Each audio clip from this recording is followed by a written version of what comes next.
Hi guys, this is Bex from Trista, and I'm here from Steve from Eli Media, who's one of the people behind Beyond Blue, which is probably one of the most beautiful, relaxing things I've seen in a long time. Thank you very much. We've actually been hearing that a lot on the show floor today. You can hear the loud buzz that's around us right now as people have been putting on their headsets and then been playing the demo and taking them off. And there's a zen moment. It's relaxing, it's calming, it's kind of nice. How long have you been working on this game? We've been working on this iteration of the game for about a year and a half now. We got contacted a few years back by the BBC saying that they were going to do a sequel to Blue Planet, and would we be interested in using the research and the footage that they gathered during that time. You don't say no to a question like that at all. And so there's been a couple of iterations since then of different styles that we're trying out, but this one that we've got here at EGX Res, about a year and a half. It's a really beautiful and wonderful, relaxing world to swim through, and to know that it's all based on real scientific research. One of the things that we are really trying to pride ourselves in doing is creating a real world. It's not going to be hyper-realistic because that looks a little too uncanny valley, but when you're playing through it, the scale of the animals to your own character Mirai who's swimming around, their behavior, where you find them in the depth in the water column is all as accurate as possible. We've got a team of scientists that we're working with, and so they're informing us at every level of what animals go where you would or would not find them, and then what type of behavior patterns that they have. This would work purely as an exploration game, but there is actually a storyline that threads through it as well? There is actually a narrative. So Mirai and her research team have been called to the South China Sea to figure out there's been unusual biological disturbances going on there and some events taking place. So you have only voice contacts with your research team. You spend the entire game underwater, but there are decisions that you have to make that are going to inform how your team reacts, how the world reacts, what next parts of research are being taken care of, and how you're kind of building those things out. So you need to make decisions, the same decisions that a lot of researchers and scientists are finding themselves making in the real world. What do you do with the information? Do you release it? Do you further academic study? Does it go to corporations? And so you've got those choices to make.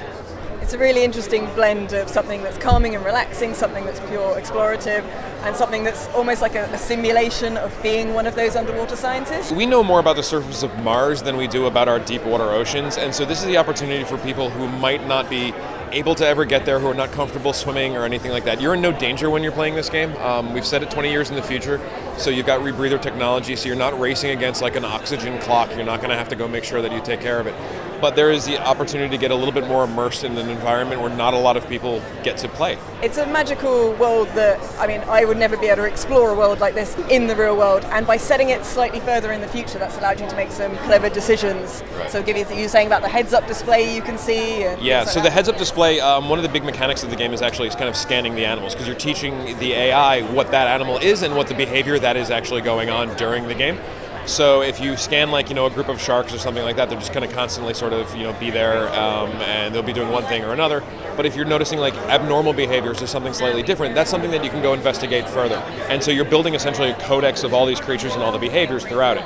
We also have, which we had in our last game, Never Alone, what we're calling Ocean Insights, which when you unlock something within the game, you have the opportunity to watch a short 2 to 3 minute documentary from the actual researchers and scientists who are doing this in the real world, and there's going to be an hour's worth of footage of just that in the game, giving you another layer of added depth to the game. So that's kind of just blending, again, real world science and knowledge with an otherworldly experience, because being underwater, it's pretty much like being in space, if that's not a silly metaphor. No, it's not a silly metaphor at all. And we get asked all the time, is this going to be fantasy? Is this going to be science fiction? We don't need to make any of this up. These creatures exist here on this planet as it is, and they're you can exaggerate them, sure, if you want, but why bother? It's fascinating enough as it is. Yeah. So the sound moves around your head in a beautiful way in this game, and seeking audio signals is in part of the gameplay as well? It is, actually, because the way that sound travels over really vast distances in the ocean, we wanted to make sure that we were trying to represent as much of the acoustical nature of things as possible. The human head's not necessarily designed to hear things underwater, and this is, again, where we kind of bump things into the future a little bit, especially with Mirai's helmet. If you were to stick your head under the ocean, everything's going to sound kind of muted and tinny. The helmet that she's wearing kind of clarifies a lot of the sounds so that you'll be able to hear them as they're fully intended to underwater. We know that whale song in particular can travel for hundreds of thousands of miles under the water. And so as you're swimming around, you're going to be experiencing where signals are coming from, where sounds are coming from, and then have to kind of seek those out using a collection of sonar buoys and hydrophones that are set within the water, and that will help further expand and open up the map as you're swimming around. The level of soundscaping you guys have gone to make it feel that immersive. I could almost get a picture of the world I was in without even having the visual. How complex was it to get that sound working the way it is? It's been very complex. We've got a great outside agency that's giving us a hand in the creation of the sound and things like that, but our developers are spending a significant amount of time making sure that like when you move, the sound actually, like you'll either pick it up or lose it based on the direction that you're headed. And the fact that there's always some sort of noise. You never stop moving or hearing things in the ocean, and so they're trying to take that into account as well. Yeah, I think that adds as well to the beautiful Zen-like feeling, because you can't help but be relaxed when you're hearing something that beautiful as well. Oh, thank you. And one of the things that we're also doing is we're having an original score created for it as well. Currently, we're planning on having maybe a couple of songs actually be recorded by a live orchestra. And so one of those things where you'll also be able to use like the digital elements of like that song as well. It kind of just sets the tone, the mood, the Zen atmosphere of things. That's awesome. So you've got a team of about 7 people working on this one? Right, we've got 7.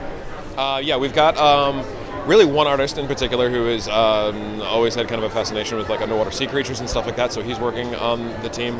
We also, our animator, his specialty is that exact thing, to the point where we put out a job description to hire him, and he applied and then just kept on sending us things and sending us things and sending us things, and so it was easier to get him into the office than to just keep getting emails from him. Yeah. So he's been doing a lot of the animations. We also have a lot of different devs and programmers who are trying to make things look as fluid as possible. However, consulting on the team, we have a large number of scientists that are part of our daily stand-ups and things like that. So when we're actually creating creatures and fish within the water column, we know that they're going to be as accurate as possible. Yeah, so it must be quite a different creative process, because you're trying to create something that is based so much on reality, but it's set in the future, but it's also got a story. Right. The future part itself is actually kind of great in the fact that like it doesn't necessarily affect the creatures themselves. We understand that like man-made impact is having a huge, problem within the ocean right now, between plastics and coral bleaching and things like that. We're not being overly preachy about that. We're just kind of presenting the facts as they currently exist. The team that exists right now is dedicated to just making sure that we're presenting it in a clean and factual manner, which is awesome. And then developing a story around it. We've just brought in an award-winning video game writer that was also working on Horizon Zero Dawn and some of the Assassin's Creed series as well. And so she's helping us really craft like the story to make sure that it's an engaging narrative, not just something where you're swimming around exploring the entire time. Is this something that you'll be expanding as the game as it goes on? Will there be future stories you may add to it as well, or is it more of a standalone item? We would love for this to be as big of a hit as possible, and so that way we can actually explore other parts of the ocean. Like I said before, this is actually going to be set in the South China Sea because it's a part of the ocean where there is a lot of human activity that's affecting the wildlife there. But if we could go explore the Caribbean, the Gulf, the Mediterranean, or other aspects of the ocean, I think we're more than happy to go forth and do things like that.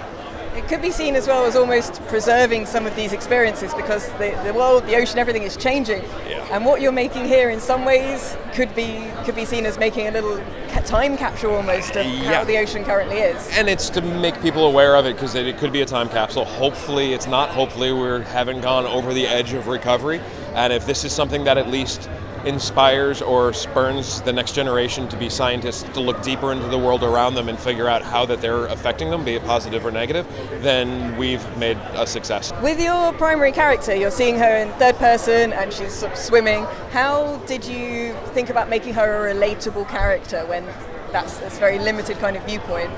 It is a limited viewpoint, and so thankfully we've got some dialogue and patter that exists between you and your team. A lot of the decisions that you'll be making, like the core, really gameplay-esque decisions, are going to exist on the sub. So we don't want to have people not be immersed and in the ocean having to deal with dialogue choices. But when you're swimming around, there's pattern back and forth that kind of start to unveil a little bit of her story as well. Okay. One of the characters that you'll be interacting with is not actually a member of her research team, and we haven't unveiled that part of the story just yet. Okay. But you are going to get a little bit more of a familial background. And even as you're playing the demo that we have out now, it gives you a sense as to who Mirai is and why she got where she is and how she got there and what it means for her and her family for her to be a deep water diver. So as well as swimming around in the ocean, you have a tiny research sub that you can use? Yes, a very tiny research sub, although our developers would like everybody to know that in testing the size of the sub, it holds 4,000 stuffed bunnies. They've packed it in. That's what they did as the simulation. That's the official metric for size of tiny submarines. We have not unveiled what the sub actually looks like yet, and I haven't told this, by the way, to anybody else at this show. So that's the exclusive for that. 4,000 stuffed bunnies. There you go. And it's on that sub that you can then do things. That's when you're going to be able to access your codex of information, where your AI is going to be tracking things. So it's where you'll have access to drone footage. So if there's thermal vents and things like that are too dangerous to send an actual diver, you send in a drone kind of do that work too. So you can review their footage too. So you can control that drone, or is that? Well, it's a mechanic that we're currently working on. Yes. So we know drones. Yes. Control is something we're kind of dialing in at the moment. But as well as make the choices of what you're going to do with the research that you've gathered while you've been out swimming. It's a really interesting and intricate and ridiculously beautiful world that you guys are putting together. How long do you think you have left on development?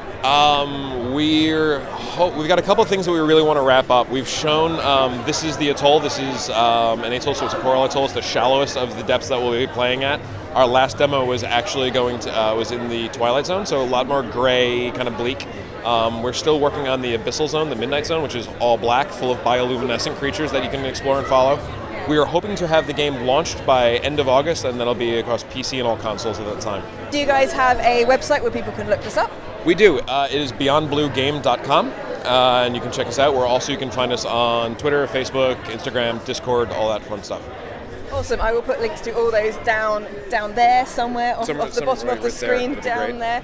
Well, thank you very much for talking to me. The game is utterly beautiful, and everyone I've seen playing it has left walking away with a sense of zen and magic and wonder that you can only get from the unexplored depths of the ocean, which is absolutely amazing. So that's it. You can only get it here then. That's here. No That's other it. joy ever.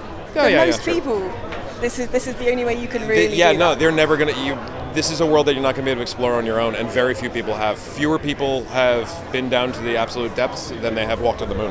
So, which is amazing, and it's wonderful to see all of that being created in absolutely gorgeous 3D graphics as you guys have. It's incredibly magical. So thank you for talking to me. It's incredibly beautiful. Do check out the links below and have a look at this game, and we will see you next time. Bye. See ya. I look so short compared to you. Don't. They don't know me. I don't care.